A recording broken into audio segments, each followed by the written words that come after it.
Yes, lads. Yes, ladies and gentlemen.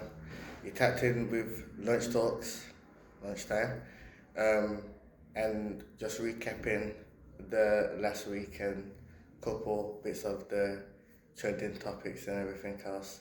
We'll dig deep into them.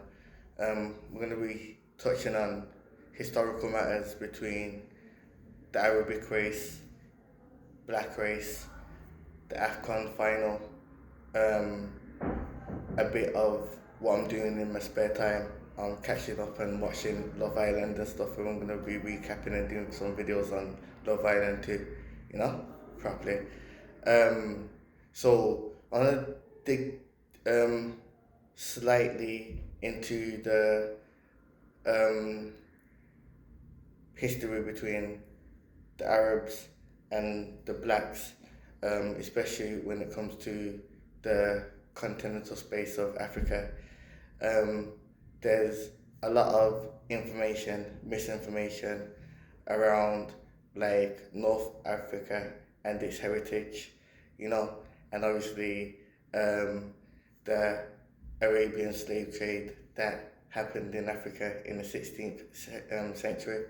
That is a video that would have to do, again, research, homework, so everything's making sense, and then I can properly deliver it on its own matter. But I can break it down into stats and facts at the moment, and kind of give like bullet points, in history and historical events.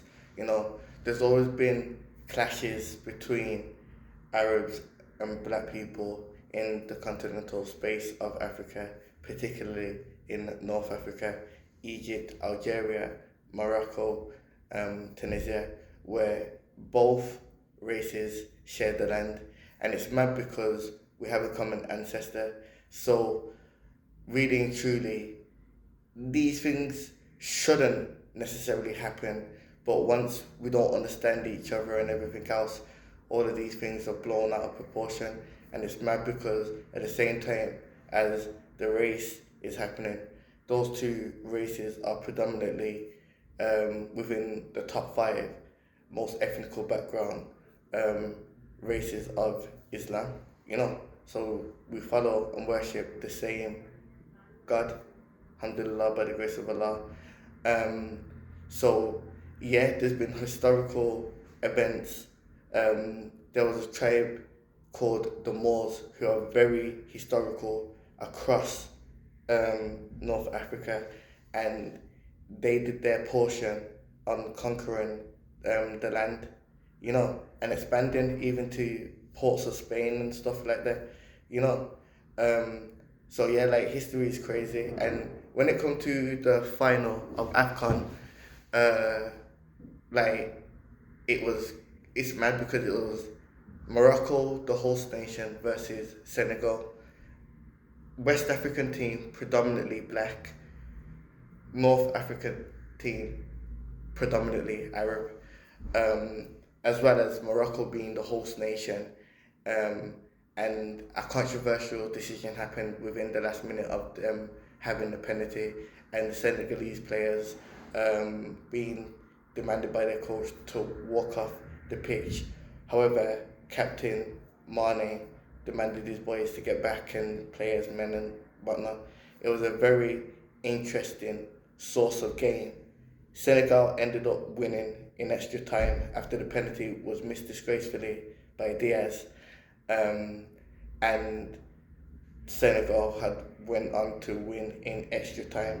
Now, after the game, rather than focus on the win, there was a lot of racial wars between each other, and all of this doesn't even make sense. But at the same time, when there's ignorance and ignorance is a bliss and whatnot, this is what's going to happen when they collide on the internet, And there's been some disgraceful tweets around the subject when it should have just been based on the actual game, But nevertheless, Senegal won, and it just shows like the history that stems back from the 16th century and onwards is still present today, of the kind of hatred towards each other kind of thing.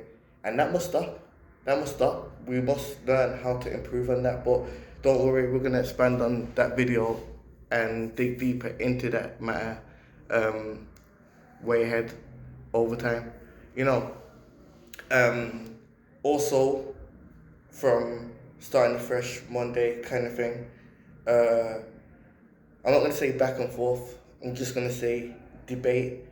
But I found myself quote tweeting something around mental health, and it's saying that you should be able to go to work and function properly, and not be lazy and have an excuse to stay in the house and everything else and whatnot, because essentially you're only making it worse. Which I was like, damn, like, because the conditions that were listed, depression, anxiety, bipolar, and there was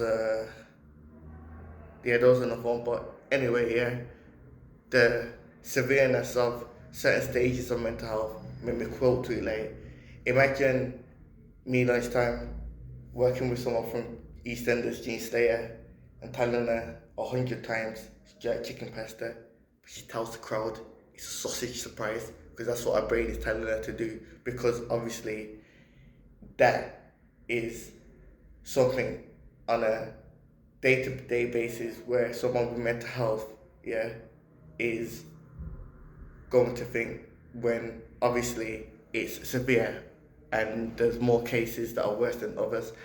I just feel like obviously sometimes it's irresponsible when you have bigger platforms, and this is coming from me, a very controversial figure on the app of Twitter and everything else and whatnot. But I'm improving and trying to clean up my brand and whatnot, and understanding the matters and topics and how to address them kind of thing, and how to navigate without trying to engage in any mad back and forth kind of thing. As far as like it was an irresponsible tweet, because if you do your research on mental health and everything, yeah, there's cases where I said like sometimes if you suffer from social anxiety, you don't want to go outside, so you isolate yourself and be inside like it's COVID in it. But that's like a natural thing to somebody that's suffering with social anxiety, depression. It's where isolation is bad, so you should go out into society and get some kind of joy out of it and everything else and whatnot. But then again, it's deep and dark out there, yeah, where people are out there and they're fighting for their life every single day. So again, they might isolate themselves indoors. So yeah, man, like obviously when we're speaking on these topics, and again, these are things that we will have like actual subjects, research and videos about, because that's what I want to bring on my platform, for us to all be learning something, for us to all engage in positive means and to strive to a better community. So that's it, man.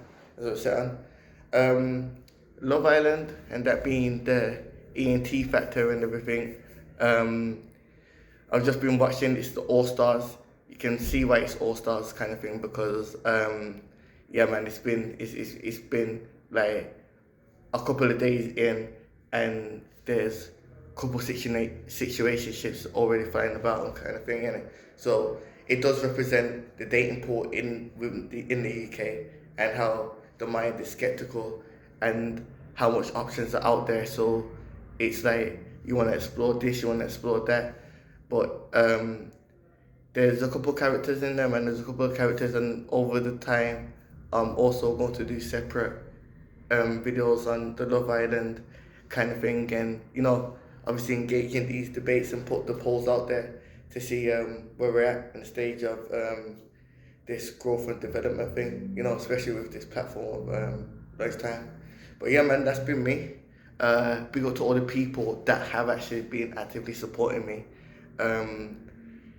like sharing, subscribing, doing all the basics and everything else and whatnot.